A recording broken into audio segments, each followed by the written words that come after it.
Bienvenidos sean mis apreciados infantes, como ya es mi costumbre los saluda cordialmente su fiel servidor y amigo Cabo Joel. Aquí me tienen trayéndoles otro video más de la serie icónica del canal. Estoy muy feliz porque prácticamente ya estamos entrando en la recta final del mega maratón que dio inicio hace poco más de 2 semanas, así como en esos días iniciábamos con ejércitos muy poderosos y muy vastos en historia, de igual forma iremos cerrando con países muy conocidos, y hoy me complace presentarles una nación muy fácil de reconocer, me refiero a Polonia, un gran país con una historia militar tan grande que en este top no podrá caber toda, pero que trataré de poner los datos más interesantes para todos ustedes, así que sin más dilación vamos y el tema de hoy es Top 10 cosas que quizás no sabías del ejército polaco. Comencemos.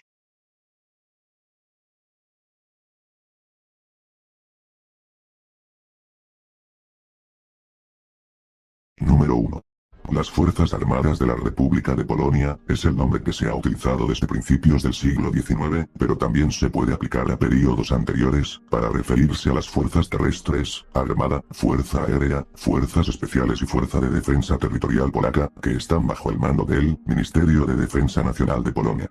Fundadas en el año de 1918, sin embargo, serían reestructuradas como las conocemos actualmente a partir de enero de 1990. Número 2. ¿Sabían que el primer ejército polaco se creó en el reino de Polonia del siglo X, bajo la dinastía Piast? Las fuerzas del príncipe estaban compuestas por un grupo de hombres armados, generalmente montados, llamados ruina. Su papel clave era la protección del monarca y el apoyo al esfuerzo fiscal. Su organización era similar a otras unidades armadas de otros gobernantes eslavos y, a menudo, eran de origen extranjero. Con el tiempo, los primeros guerreros tribales dieron origen a los caballeros y, finalmente, en el siglo XV, a toda la clase social de la nobleza polaca.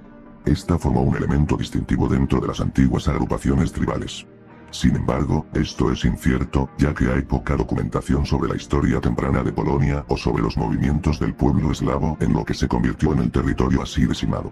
Alrededor del siglo XIV, había poca diferencia entre los llamados caballeros y los denominados Strazda, en Polonia. Los miembros de la Strazda tenían la obligación personal de defender el país y por lo tanto se convirtieron en la clase social privilegiada del reino.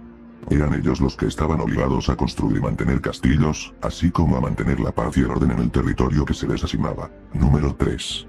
Un evento que por más que el propio YouTube no quiera difundir, la realidad es que no se podrá censurar, que honestamente no quería tocar, pero como siempre he dicho, no se puede tapar el sol con un dedo, entonces hablemos de la invasión alemana de Polonia, que comenzó el 1 de septiembre de 1939. Cuando la Wehrmacht se apoderó rápidamente de la mitad de Polonia, a pesar de la fuerte resistencia polaca. Entre los mitos erróneos generados por esta campaña se encontraban relatos de caballería polaca cargando tanques alemanes, lo que, de hecho, no sucedió. En el este, el ejército rojo tomó la otra mitad del país de acuerdo con el pacto nazi-soviético. Tras la caída del país, los soldados polacos comenzaron a reagruparse en lo que se convertiría en el ejército polaco en Francia. Tanto las fuerzas armadas en el oeste como las fuerzas armadas polacas en el este, así como las fuerzas interiores, partisanas, representadas principalmente por el Ejército Nacional, tenían fuerzas terrestres durante la Segunda Guerra Mundial. Mientras que las fuerzas que luchaban bajo la bandera aliada fueron apoyadas por la Fuerza Aérea y la Armada de Polonia, las fuerzas partisanas eran una formación exclusivamente terrestre. Es por lo mencionado anteriormente que el ejército operativo de hoy tiene sus raíces en la fuerza sustituta formada en apoyo de los intereses soviéticos durante el establecimiento de la República Popular de Polonia, después de la Segunda Guerra Mundial. Dos ejércitos polacos, el primer ejército y el segundo ejército, lucharon con el ejército rojo en el frente oriental, apoyados por algunos elementos de la Fuerza Aérea Polaca. Así se inició la formación de un tercer ejército, pero no se completó. Número 4. La aviación militar en Polonia comenzó incluso antes de la fecha oficialmente reconocida después de recuperar la independencia, el 11 de noviembre de 1918. Las primeras unidades independientes de la Fuerza Aérea Polaca, al servicio del resurgimiento del Estado soberano polaco, se formaron en 1917, antes de que terminara la Primera Guerra Mundial. Cuando comenzó la Revolución Rusa y el zarismo perdió gradualmente el control del país, los pilotos polacos aprovecharon el caos y formaron unidades aéreas espontáneas en áreas de la actual Bielorrusia, el sur de Ucrania y el río Kuban. Hasta ese momento, los pilotos polacos solo habían volado como miembros de las fuerzas armadas rusas, alemanas o austrohúngaras. Número 5. La Armada polaca tiene sus raíces en los buques de guerra que se emplearon en gran medida en los principales ríos de Polonia, en defensa del comercio. Durante la Guerra de los 13 Años, suscitada de 1454 a 1466, una pequeña fuerza de barcos que operaba principalmente en ríos y lagos vio batallas reales en mar abierto por primera vez. En la batalla de la laguna del Vístula, una flota combinada del Reino de Polonia y la Confederación Prusiana Polaca derrotó decisivamente la armada de los caballeros teutónicos y aseguró el acceso permanente al mar Báltico. En 1454, la ciudad marítima de Gdańsk se reincorporó a Polonia después de haber sido ocupada anteriormente por los caballeros teutónicos desde 1308. En 1561, tras una victoria sobre una flota rusa en el Báltico, la armada polaca adquirió un segundo puerto clave en Riga, en la actual Letonia. Número 6. Debido básicamente a su posición geográfica, Polonia y los otros 50 países que forman parte de Europa, no se podían escapar de las consecuencias entre el conflicto de Rusia y Ucrania de este 2022, es por ello que impulsado en parte por la invasión rusa de Ucrania, el gobierno polaco anunció planes en marzo de 2022 para duplicar aproximadamente el tamaño de las fuerzas armadas a 300.000 efectivos y gastar al menos el 3% del PIB en defensa. Esto incluye aumentar el tamaño de la flota de tanques, agregando aproximadamente 1000 tanques y 600 obuses nuevos a las fuerzas terrestres. El viceprimer ministro y ministro de Defensa de Polonia, Mariusz Błaszczak, dijo que el objetivo es construir las fuerzas terrestres más fuertes de todos los miembros de la OTAN en Europa. Número 7. Las Fuerzas Armadas polacas han realizado consistentemente dos desfiles militares anuales, el Día de las Fuerzas Armadas y el Día de la Independencia Nacional. Estos desfiles tienen lugar en la avenida Ujazdów y cerca de la tumba del soldado desconocido en la plaza Piłsudski, respectivamente. El desfile del Día de las Fuerzas Armadas se introdujo en 2007 y 2008 como los primeros grandes desfiles militares, desde que se restableció el feriado y se lleva a cabo anualmente desde 2013.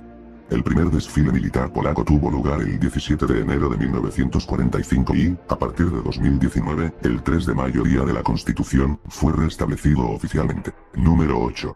Actualmente las Fuerzas Armadas polacas tienen un personal activo de 120.000 elementos, apoyados por más de 860 tanques de guerra, más de 4.700 vehículos blindados, 600 piezas de artillería, 200 lanzadores de cohetes, 452 aviones de los cuales 91 son cazas de combate, 2 fragatas, 2 corbetas, un submarino, y financiados por un presupuesto de defensa de más de 14.500 millones de dólares, convierten al ejército polaco como el 24 más poderoso de todo el mundo y como el séptimo del viejo continente. Número 9. Las Fuerzas Armadas de Polonia son la única entidad militar en el mundo que usa un saludo de 2 dedos, que solo se usa con un sombrero. Se refiere al hecho de que el saludo se da al emblema en sí, con el emblema del águila polaca, como sombrero militar rogativka. El saludo se realiza con los dedos medio e índices, extendidos y tocándose, mientras que los dedos anular y meñique están doblados y tocados por el pulgar. Número 10. Después de la caída de Polonia, la Fuerza Aérea Polaca comenzó a reagruparse en Francia. La única unidad completa creada antes del ataque alemán a Francia fue el escuadrón de cazas GCI-145, que volaba cazas ligeros Caudron C-714. Era la única unidad que operaba este último avión en ese momento. Los pilotos polacos también se desplegaron en varios escuadrones franceses, volando en todo tipo de cazas franceses, pero principalmente en el MS-406. Tras la rendición de Francia, muchos de estos pilotos lograron escapar a Gran Bretaña para continuar la lucha contra la Luftwaffe. Y nada infantes, estas fueron 10 cosas que quizás no sabías del ejército polaco, un gran ejército que, como lo dije al inicio, no podría abarcar toda su historia en un video y menos en un top 10, es por ello que, si por ahí deje fuera un evento realmente destacado, háganmelo saber que con mucho gusto le puedo dedicar un video completo para seguir conociendo cosas interesantes sobre historia militar de los distintos ejércitos del mundo. En fin, espero que les haya gustado el video. Si fue así, no se olviden de compartirlo con todos sus amigos, conocidos, familiares, etc. También no se olviden de dejarme su valioso like. Y por supuesto los invito a suscribirse al canal. Si ya lo hicieron, les recomiendo demasiado que activen la campanita de notificaciones para que de esta manera YouTube siempre les avise cuando suba un nuevo video. Y nada infantes, hemos llegado al final del video. Reciban un cordial saludo de parte de su amigo Cabo Joy. Y por cierto, nunca se olviden de seguir aspirando alto. Hasta la próxima.